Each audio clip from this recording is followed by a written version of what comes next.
Chapter 13.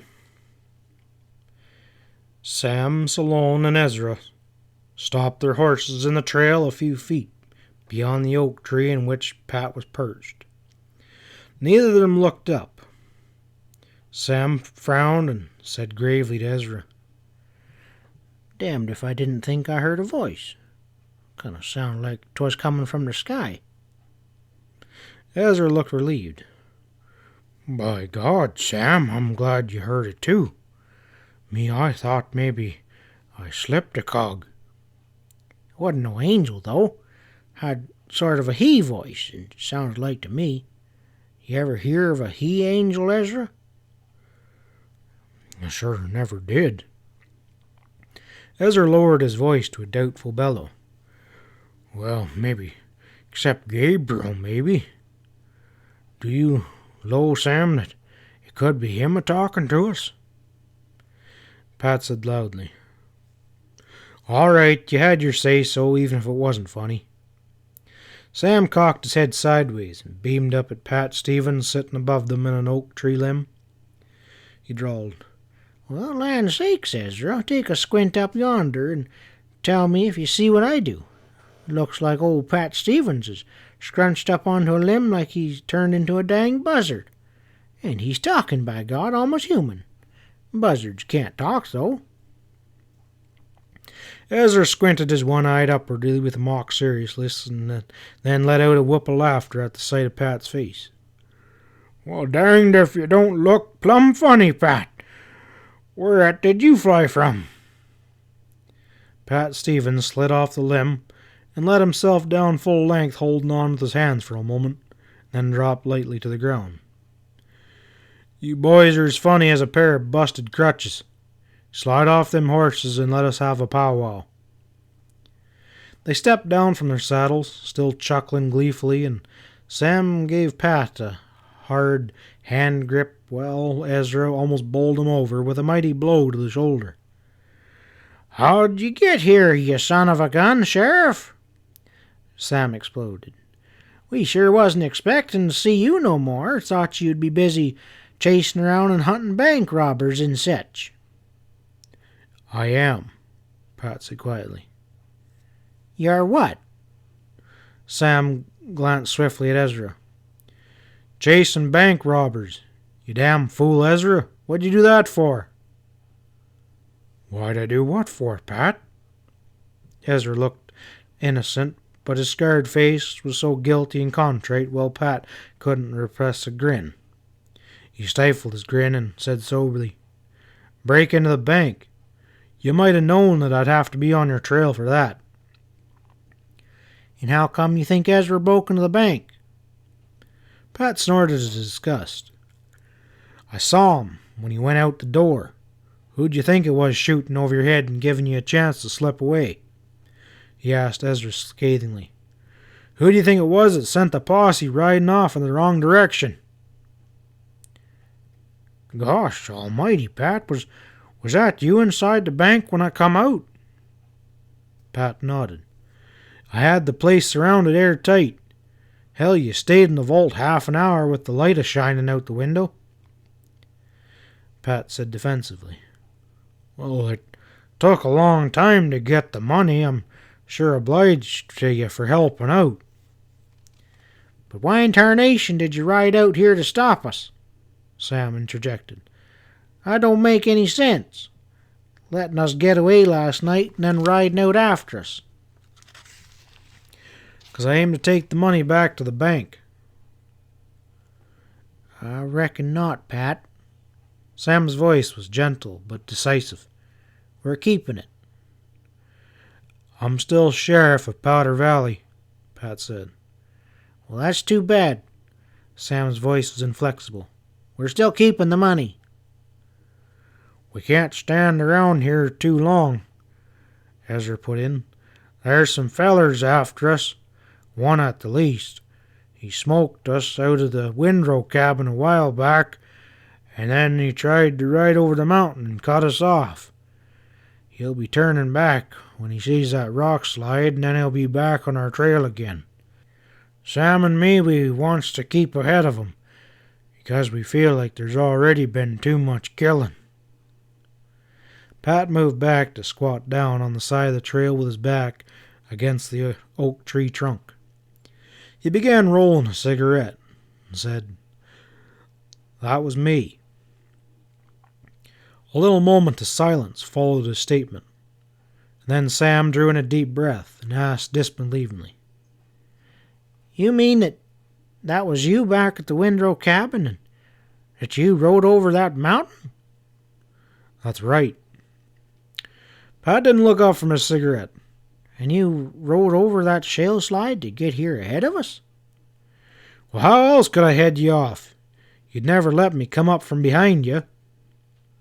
Sam let out a long sigh and wondered and said, "I don't see why you'd be breaking your fool neck." "It's done, and I didn't," Pat reminded him. "There ain't anyone on your trail, and we got lots of time to talk. And lots to talk about," he added grimly.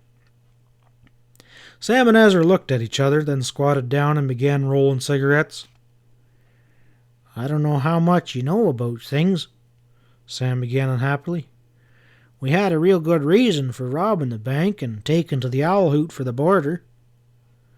"Well, I know the reason." "Well, then you know we can't go back." "Well, I'm not so sure about that." Pat lit a cigarette. He cleared his throat and explained. "Nobody but me has seen the knife that's killed Fred Ralston." "That the name of the dude from Denver?" Ezra put in, his single eye blazing with interest. "That's his name." "Well, how come they didn't find my knife?" Sam asked slowly. "'Cause I got to him first, and I hid it inside my boot and didn't tell anyone. There's only Kitty's story to hook you up with that killing." "What kind of story did Kitty tell?" "I'd like to hear yours first, and then I'll know better what to do." "Well, you ain't gonna like it," Sam warned him. He shook his head with a disgusted scowl. "I reckon I've been all kinds of a fool." "Well, I reckon you have," Pat agreed. "Damn a woman anyhow. Always a man messing things up. I thought Kitty was different. I thought, by God, that she loved me, and she said so, and I was fool enough to believe her." "Well, that was before you knowed that she was married," Ezra said. "Yeah." Sam's lips curled back from his teeth in a bitter smile. "And she was married all the time and making up to me." "I know about that. Fred Ralston was her husband," Pat said. "And yeah, that's what I found out last night, too." Pat moodily smoked his cigarette, waited for Sam to go on. "Well, I guess I better give you the straight of it, so you'll know that you can't help us none. I was in Kitty's room with her. I reckon I was pretty drunk, and she was sweet lovin', and I asked her to marry me." Sam ended miserably. "We was kissin', and," he went on doggedly, hanging his head and avoiding Pat's eyes, "when the door busted open and that feller walked in." "Do you mean he busted the door open?" Pat asked with interest. "No, it was unlocked. He just walked in, and when Kitty saw him, she let out a scared scream and said, 'By God, it's Fred.' And I asked what the hell was Fred, and she said it was her husband from Denver, and he cussed me over for making over with his wife and started towards me." Sam paused to catch his breath and take a long pull on his cigarette. "I was plumb drunk, and so I pulled my gun. I told him to stand back, but he just kept on a-comin'. So I shot at him twice, but I reckon I must have been awful drunk. I didn't even hit him. And he kept comin', and so I pulled my knife and went over to him, and just about the time I hit him, I plumb passed out. Whiskey never hit me like that before, like I was hit on the head with an axe. I've been thinking. You wonder, you suppose that bottle of whiskey was doped, Pat?" "I sure bet it was," Ezra rumbled. "I've been telling Sam I figure it was a put-up job. I've seen Sam dead drunk before, but he never acted like that. I'd have swore he got hit on the head and knocked out, but there's not a mark upon him." Your head's not sore at all? Pat asked sharply. No, not more'n a hell of a headache. Sam put his hand up and felt the back of his head tenderly. I thought it was going to split off, but it's easing now. That's why I thought the whiskey was doped. Pat replied, Well, I had 2 big drinks out of the same bottle. It tasted all right to me. Well, anyways, that's how it happened.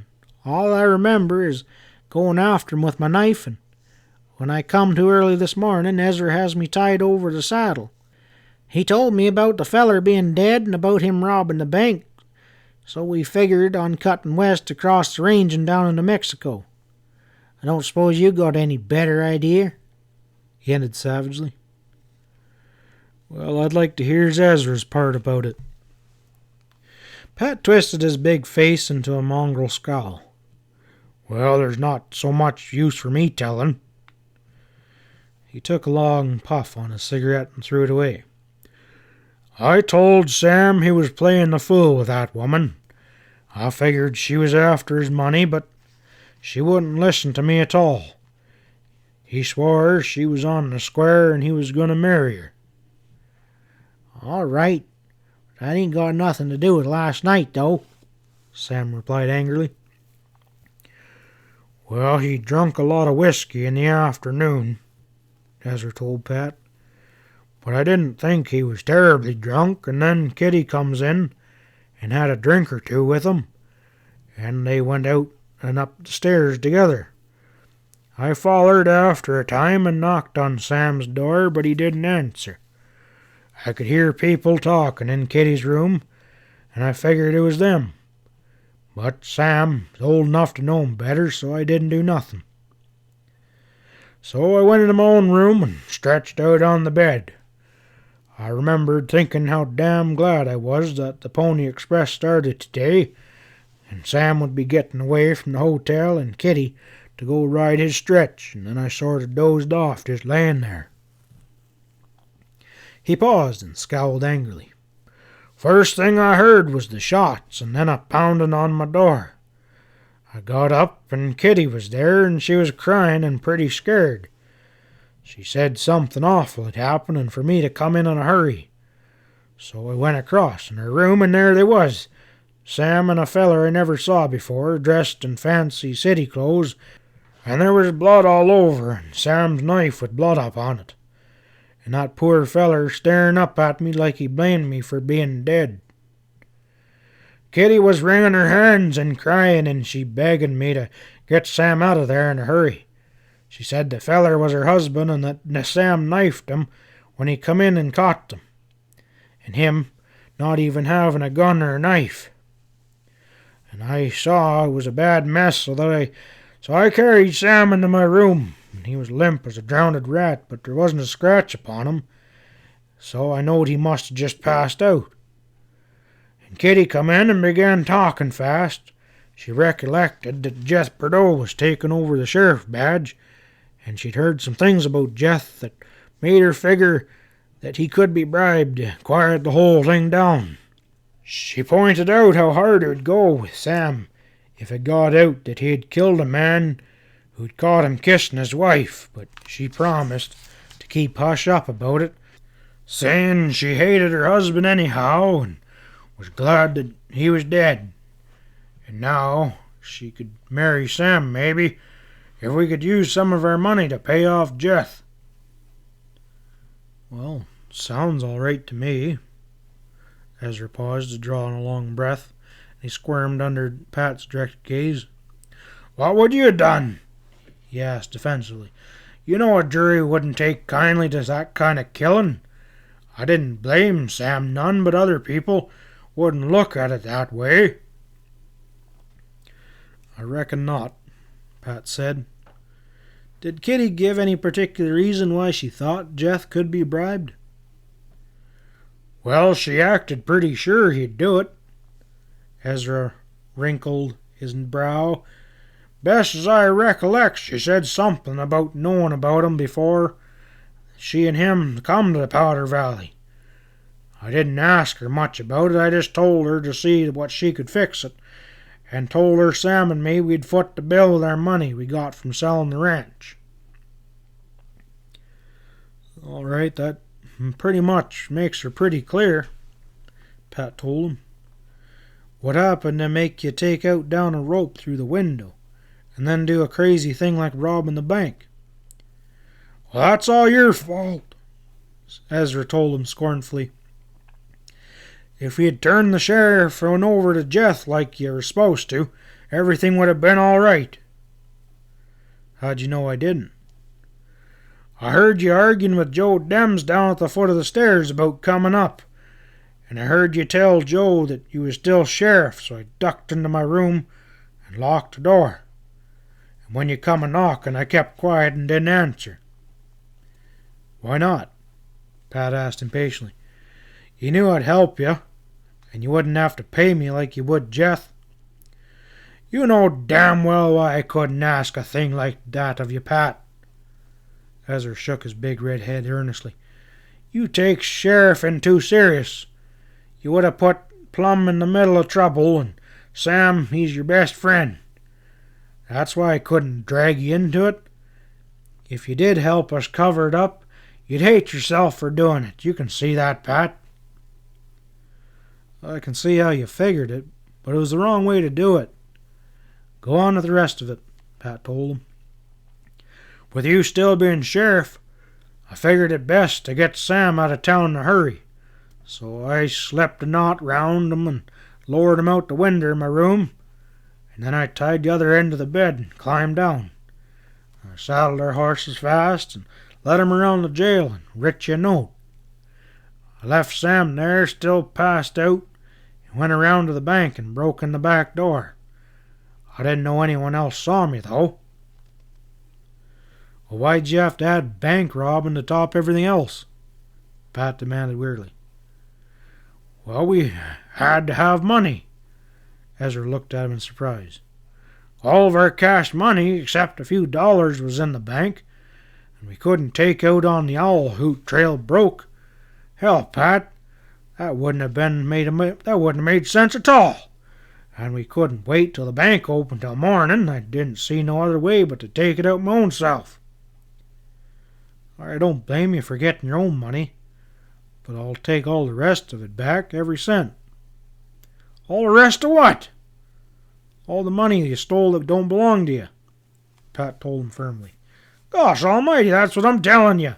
I broke in to get our money back. I didn't take any others. That's why it took me so long in the vault, counting out just how much we had coming.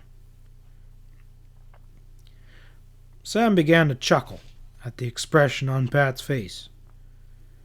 You ought to know that's all Ezra would have took. Just what was coming to us. You don't think he stole all the money in the bank, do you, Pat?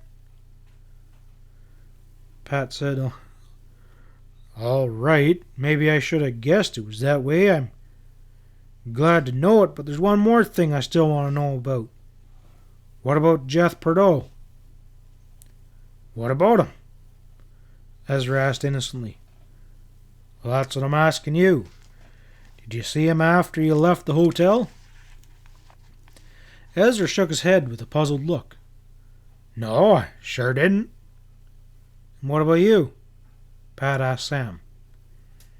Hell, I don't know what happened. I was passed out cold. Pat began to roll another cigarette. Without looking up, he said, Jeff is dead. He was gunned from the outside window of the jail with a .45 while they had him locked up inside. End of chapter 13.